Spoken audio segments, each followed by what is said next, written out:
Hello everyone and welcome to Conversations with Fafane. Today's an extremely, I think I've been saying this all day to be honest. It's an extremely amazing day. It's like a script I've been saying because I'm so blown away by the amazing women. The credentials are absolutely insane and yours, Sarah, are just mind blowing. So you're the first Egyptian, first Arab, first African woman to go to space.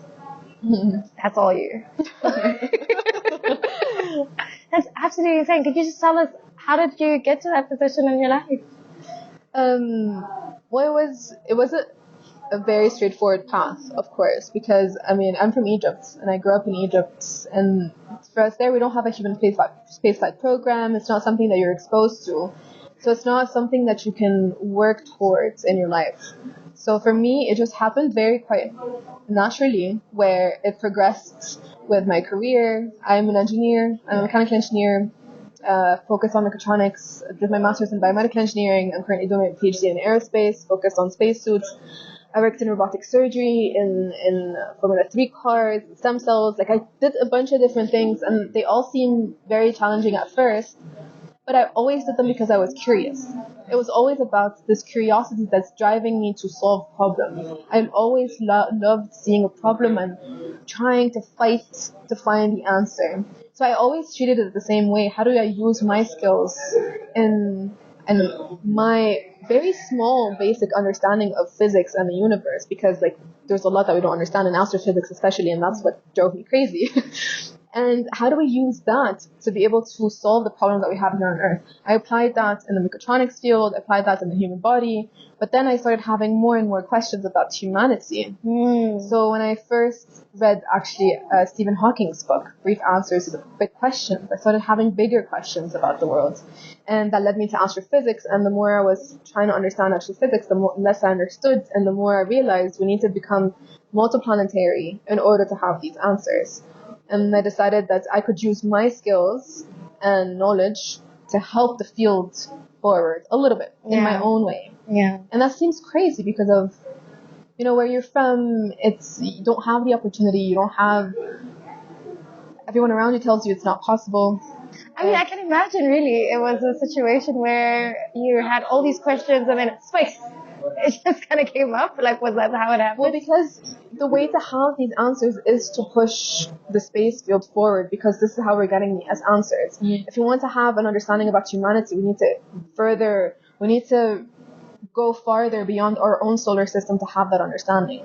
Because at the end of the day, space and humanity is so connected. We tend to think that they're not, but they are very much interconnected. This is where we come from. All the theories that we have about the Big Bang Theory and all of that, and what is dark matter, what is string theory. String theory is such a beautiful, elegant, way to explain everything. But I need to understand, what is string theory?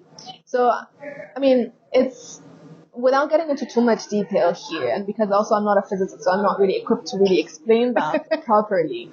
But it's just a way to understand the world and really elegantly put the pieces together. So it's just a theory about how we can understand the world. So just very simply put. Yeah. And it's quite, if you want to look at it from a high level, it's quite easy to understand, but the deeper that you dig into it, the more complicated it is, and the more you realize we don't have enough understanding to be able to prove it, because it's not proven yet, but it's the best one we have so far.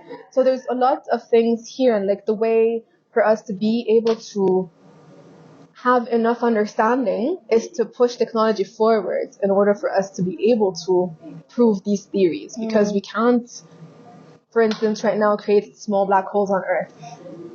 Can't really do that. Yeah. The closest thing that we have to helping the field in terms of physics, because this is how it explains all, the whole world, is the particle accelerator. And even that isn't, it's an incredibly incredible just Very experience vast of and just so much is going on. it's amazing, but we still haven't been able to explain a lot of the theories that we have. I know we're getting super into physics now. I'm just at the edge of my completely sheets right now. like we're completely shifting. But that's what drove me crazy. Yeah. And I think for me, what happens is that when I'm trying to understand something, it's I get really obsessed about it, and I really cannot let it go. And it's just like this really gut feeling that I have that just keeps bringing me back to it, even if everything else tells me not to. And for me, the space field, it was just a very natural progression, and it felt like I was getting pulled. It's such a cheesy way to explain it, but felt like I was getting pulled towards it. Yeah, it's a deep conviction, isn't it? Mm-hmm. Yeah. I'm wondering though, like, what resources did you have or make available to you or take advantage of, whether it be network, whether it be funding or applying for funding or just information? Did you take advantage of for you to kind of, because already you were in the space and you were already curious and you can't let things go. So I'm just wondering what resources that you took advantage of for you to actually be the first of these actually to go to space. That's a really good question. So I didn't have much that would help me back then. And I didn't have opportunities that I could apply for because of my passport.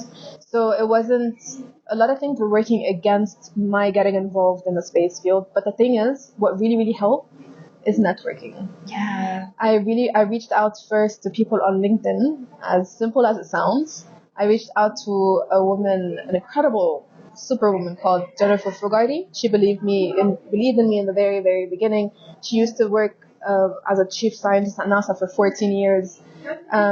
She was responsible for sending a lot of the experiments with astronauts on the ISS and a lot of things like that. And she believed in me. And she agreed that we need to be making space more accessible. Yes. We need to be increasing opportunities. And we started working together. And so for me, I didn't really utilize anything that was around me because I wasn't allowed to apply for them. I wasn't allowed to tap into them. So what I did instead was I created a company. Yeah. So I created the opportunity. Yeah.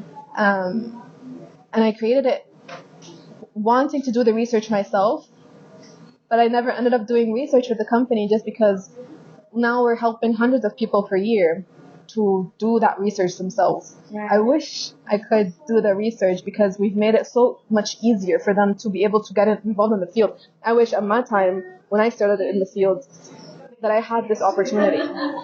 So everything that we do at the company, like our leadership boards, like everyone in the leadership positions, every decision that we make is everything that we wish we had. Yeah. So it's like when you're providing solutions that as a user you wish you had, it's so different because you've been in that spot too. So you know what the other person needs. And I think that's why we've been, thankfully, so successful in that, and we've been able to influence hundreds of people's lives.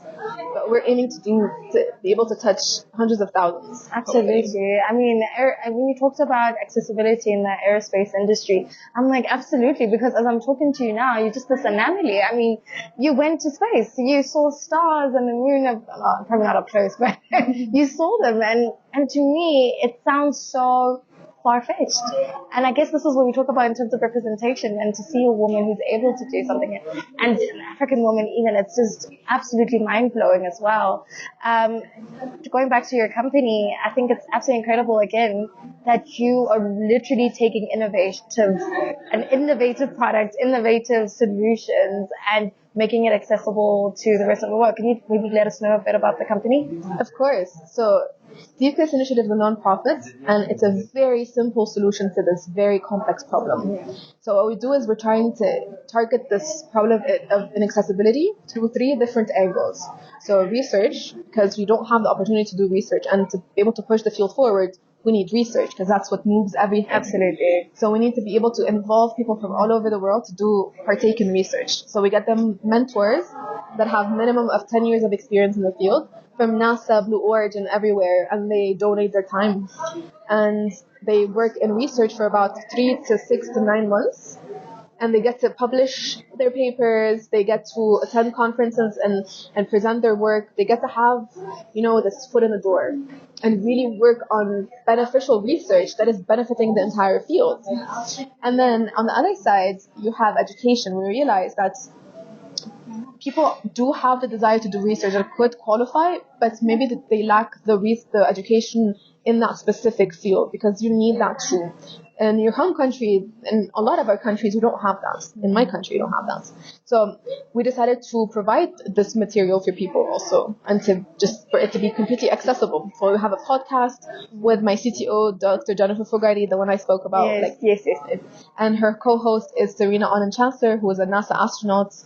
And then we have courses that the professors that are teaching them are incredible professors, and they are donating their time. Yeah. And it's really high quality material that you would have to pay $20,000 for to get, but we're making it accessible for everyone, because not everyone can afford that. I couldn't afford that. True. So, and then we have the last thing is an online series where we're simplifying the different topics into very easy to digest.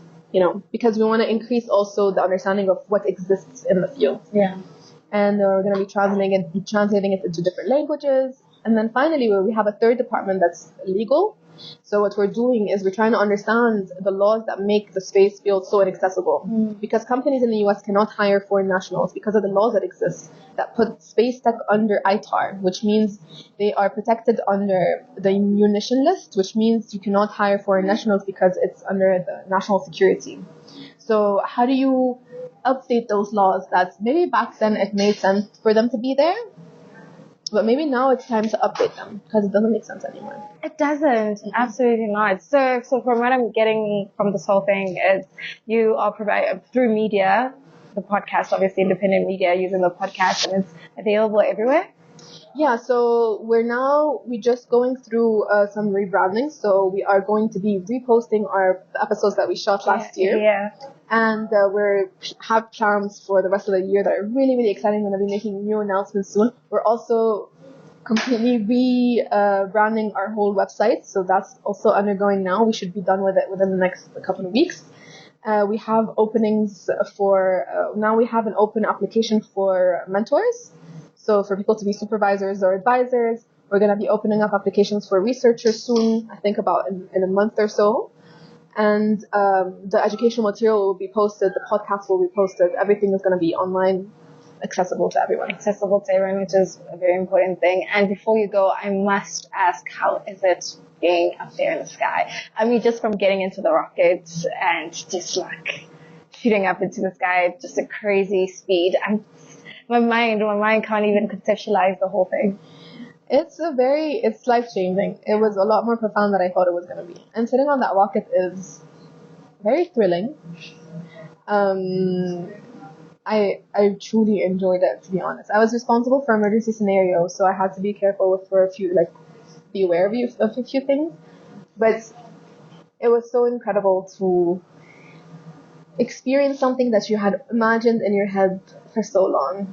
Like before I went to space, I used to really close my eyes every day and before I went to bed and imagine myself in that seat on a rocket, even though it was so far-fetched, it was so far away, like you were saying, like I don't have a path, like there's nothing I can apply to. Absolutely. It's not like there's a program where I can see if I do ABC, I will be able to apply to that. It wasn't the case at all. This program is very new. I'm only the world's second citizen astronaut.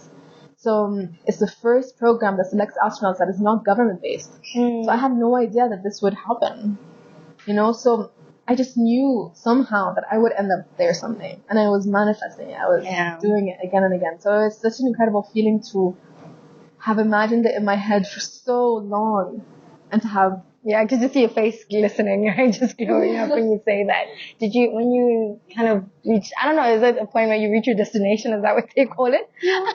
When you were up there, did you have a moment that was, I'm sure it was a very surreal experience, but I'm wondering, where it kind of hits you that like, this is my life. You had may have a change of outlook in how you used to see life and versus how you see it now, because you have a very calming aura. So I'm just wondering, are you always like this, or was it when you went to space and you're like, actually we're really small and things don't really matter as much as you think they do? Well, yeah, I mean, the overview act is really powerful, and that's why I was sent to space for. And my trip was actually pretty short. It wasn't a long trip, and I thought it wasn't going to affect me this much, but it really, really did. And I'm still training to go back, so I still have a lot of really intense training this year. and I'm hoping to go back. But the thing that stood out the most was that when I was up there, because of how much I've been moving around in my life, I've lived in different countries, and I never really felt like I fit in anywhere. I was always like the black sheep. Yeah. I was always like kind of bullied, and so it wasn't really, I wasn't, and it always felt like it was bad to be different, and I felt like there was something wrong with me always when I was young. That I felt like there was something wrong with me for being different.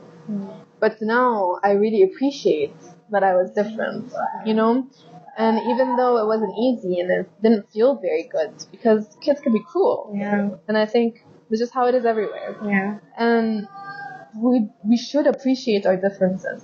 And honestly, because of all of that, and of course the difficulties, the challenges, and everything that we go through, I think it's not something that no one has an easy, simple, straightforward life. Yeah. No one. Yeah. It's just impossible. We all go through traumas. We all go through different things in our lives.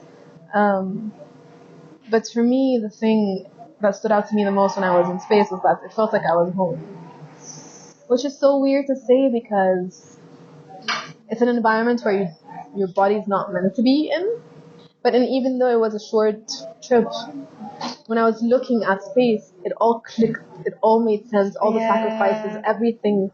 Felt like Finally. this is what I was meant to be doing with my life. And I can't wait to go back. Yeah. And I can't wait to see more people from our continent go there. Absolutely. Thank you so much for your time. This was, I just don't even know. I feel like I've got goosebumps all over now, actually. And thank you so much for sharing your story. Though very brief.